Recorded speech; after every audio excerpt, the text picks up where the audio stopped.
In an earlier module, we discussed extracting data from responses. Most responses are unstructured. That is, they are raw data with no identifiable format. In this case, iTest will auto-generate a best guess attempt to add structure to the response. These attempts are shown by gray boxes around some data in the response view. Why not just rely on the automap or a text search using a contains analysis rule? Response maps are more robust than automaps and make test cases more maintainable. Contains analysis rules may find the text in an unexpected place. You don't want to pass or fail the test by mistake. Automaps are generated based on regular expression rules, like following colons or numbers grouped together. Automaps will often be wrong and are subject to change when the response changes. You can see in this example, the interface name is chopped up, and things like the link status are not even automapped at all. Automaps can be very useful in session types like Spirent Test Center or Wireshark, but in your typical Telnet or SSH command line based sessions, you're going to run into limitations pretty quickly. iTest response maps add structure to responses and create queries for retrieving data.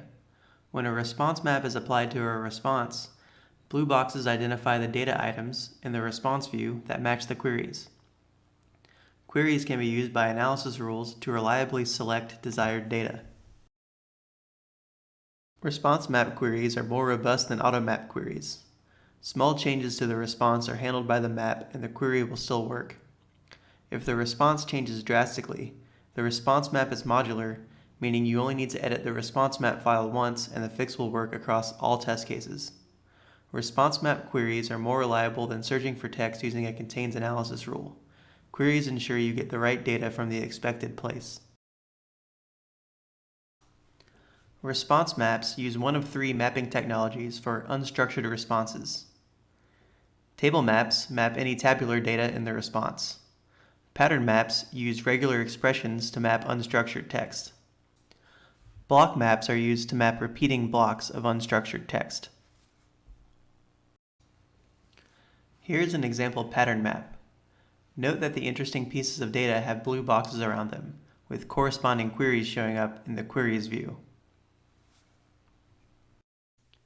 Now we're going to build a response map for our show interfaces brief command. If I select the command, the response is going to show up in the response view, and I can click this new response map button to create a response map based on that response that's given. So the response map is going to be saved to the Juniper device project in the response maps folder. It generates a file name based on the command that you gave that was captured. We're going to remove the interface name here because this response map is going to apply to anytime we use show interfaces brief with any interface name, and in fact it's going to work even if we don't give an interface name. So I click next. This page determines when the response map is automatically applied. We're going to restrict this to only SSH and Telnet sessions. And we're also going to wildcard the interface name out. So regardless of which interface name we use, and in fact if we don't use any interface name and just get the whole list of all the interfaces, this map is going to apply. Notice that I got rid of one of the spaces here. That's to handle the case that we don't give any interface name. So if I click next and finish, the new response map file is going to open up. There are three mapping technologies to use for unstructured responses. A table map is used for a response with rows and columns, a structured table. A pattern is used for just regular unstructured text, like we have here in our show interfaces brief response. A block response is for a more complex response where you have repeating blocks of text that you need to separate from one another. And that's a more advanced topic that we'll do in a module outside of the fundamentals of iTest training. We're going to select the pattern link here, and the pattern page will open. We're going to get a pattern wizard here in the middle of the bottom pane of the screen here. And we're basically just going to select the text that we're interested in getting information out of for our test case. We're going to select this first line. Don't even need to highlight the whole thing, just click on it, and we're going to click Add Pattern. That's going to create a new pattern. It's going to grab the text from that whole first line and put it here in the identifying text box. Now what we can see here is that there are blue boxes around certain pieces of data. This is iTest guessing what we want out of our response. So basically it's just selected, in this case, numbers. We know that we're going to need the entire interface name as one token, so I'm just going to highlight that whole thing and click Make Token. Now there's a blue box around the whole thing. We're also going to need this administrative status, and we're going to need the physical status. So I'm going to highlight each of those and click Make Token. Now down here in the tokens list, you can see that it's created 3 tokens. It's auto-named them. They get pretty close on 2 of these. The middle one, however, doesn't work, so we're going to go ahead and change this to admin status. And let's change this to physical status, just to be consistent.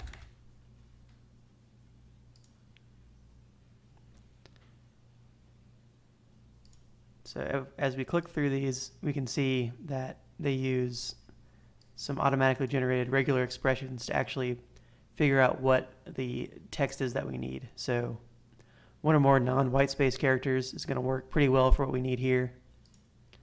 This one's one or more word characters. Same with physical status. Now if you knew that one of these tokens could have something else in there, like if this physical status could have a number in it, you'd need to edit the automatically generated regex to handle that situation. So if you hit the drop down here, you can change it to one or more non-white space characters. If you wanted to do something a little more fancy, do your own custom regular expression, you can just paste that into here.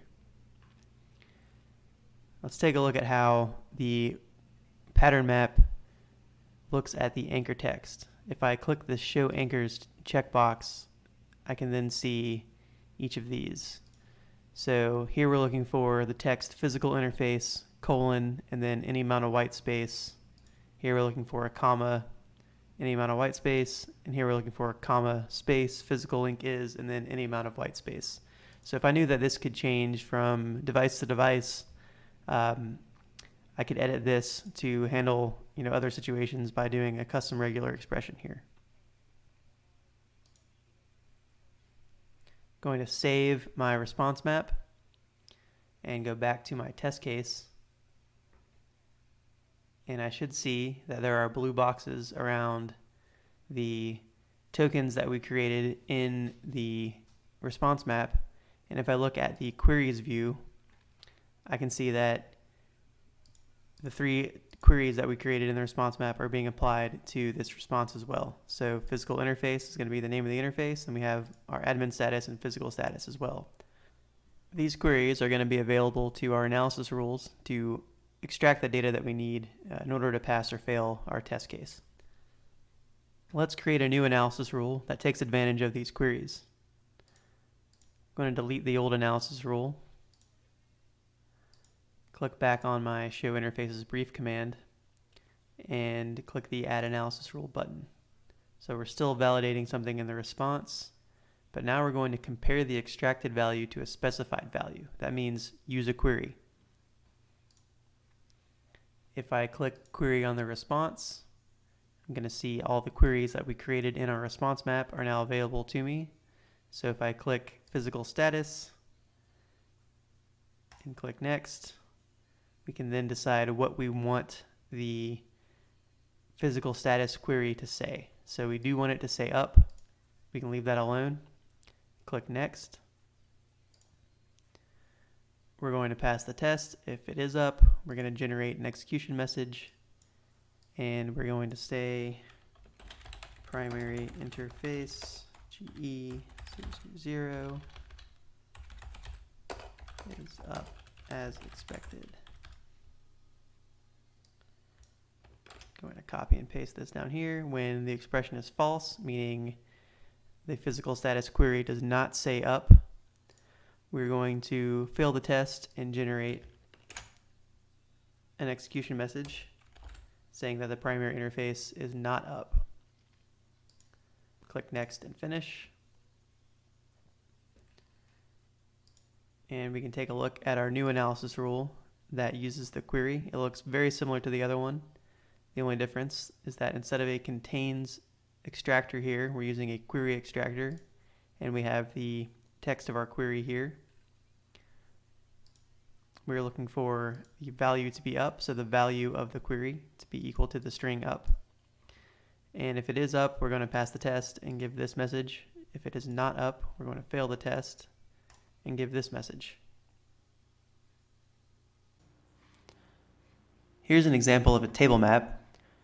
You can see that it generates queries just like the pattern map did, but the editor looks a little different. We're relying on rows and columns to pull out the data that we want.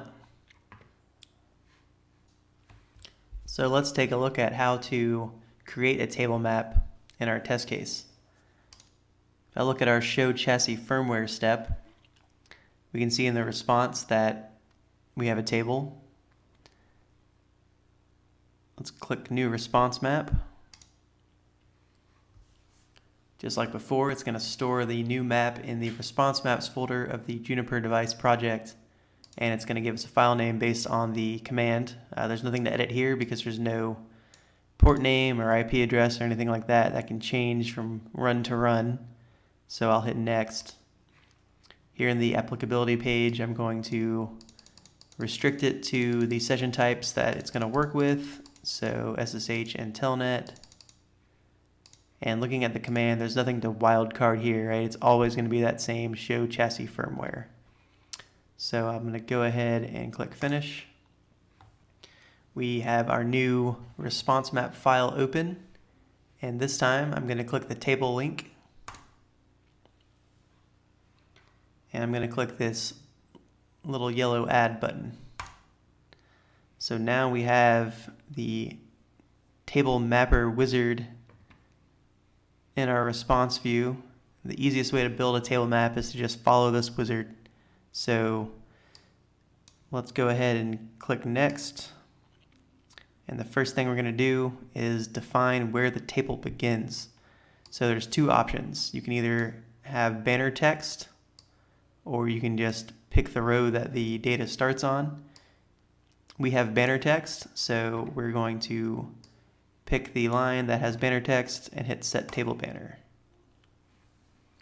If you have banner text, you definitely want to use it. If you don't, then you just pick the first line the data starts on and click set table start. So since we have a banner, it's colored blue, and the data of the table is this yellowish color. When I hit next, we're going to tell iTest where the table ends. Sometimes you'll have footer text, sometimes you'll have more information after the table. In our case, we don't, so we can leave this on first blank line and hit next.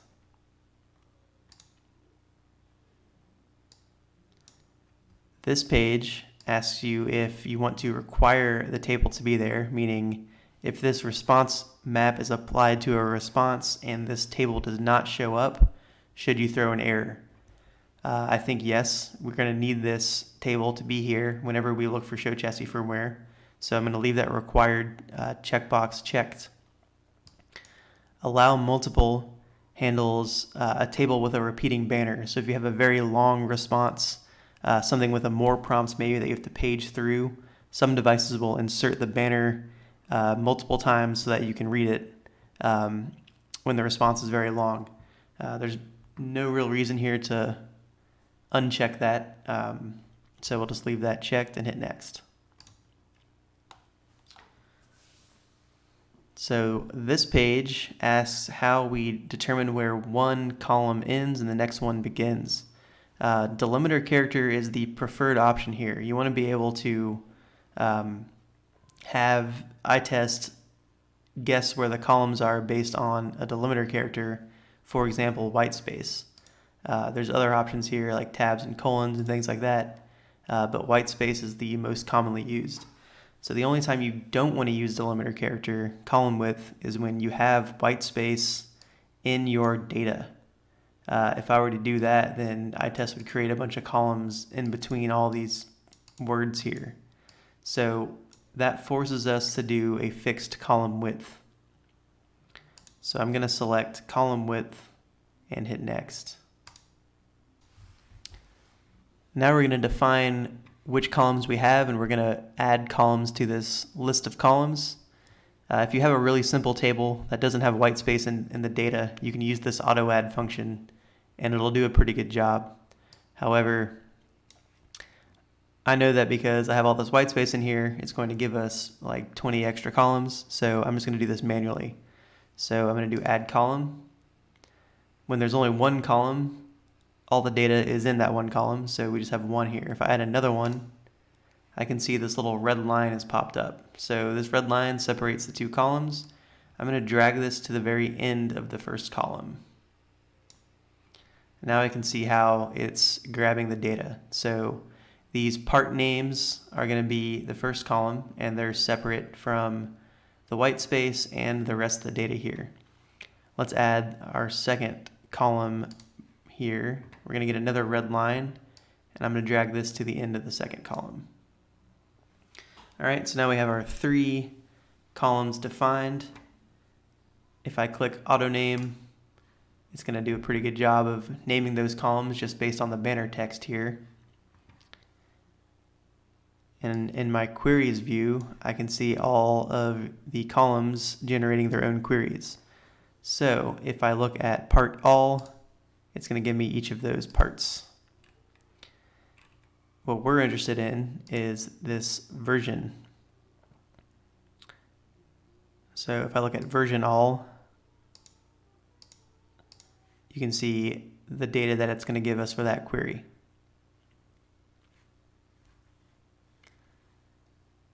There may be times where you need to get parts of a table based on another column. So let's say I needed to get the version number based on the part name. If I click on the part column and hit this checkbox that says key, it's going to mark that column as a key, and it's going to give me a bunch of new queries like this version by part. So my test case is going to be able to say, give me the firmware version for the part that's FPC 0. So that's a way to make sure you're getting the right piece of information regardless of what position it might actually end up in the table. So now we're ready to save this file and go back to our test case. And we're going to replace this analysis rule with a new analysis rule that actually uses the table information.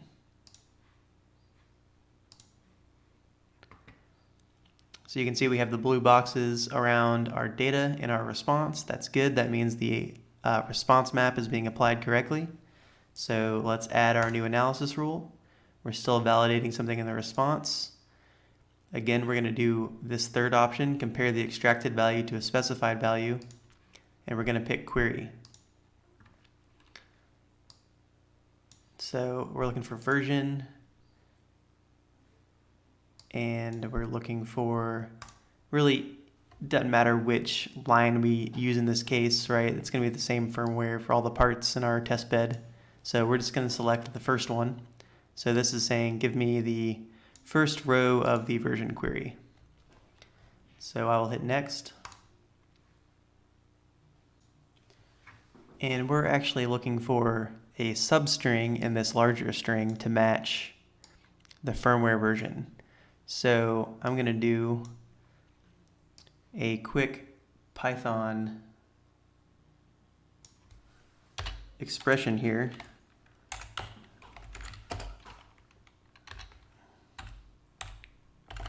to pull that substring out.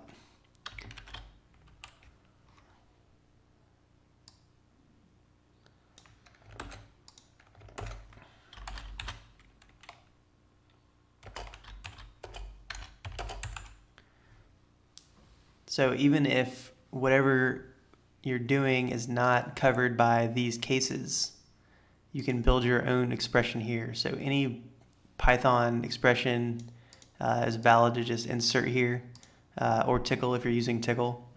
And what this is saying is find the position of this string in value, which is going to be whatever the query is.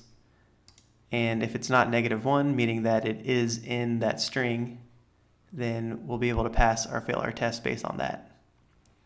So let's click next. When the expression is true, meaning the substring was found in the larger string, we're going to pass the test. We are going to generate an execution message, and let's make that a nice, friendly execution message. So we can say DUT is running expected firmware version when the expression is false, meaning that substring was not found in our response. We are going to fail the test, generate an execution message that says DUT is not running expected firmware version. So I can hit next and finish. And now we have an analysis rule that uses a query from our table map rather than a simple text search. So throughout this example, I've been talking about how we want this test case to work with different interface names, different devices. We want this to be reusable in the future. Even things like, this firmware version, we're not always going to be testing that particular firmware version. So in the next module, we're going to get into test case portability and how we can remove these hard-coded values from our test case.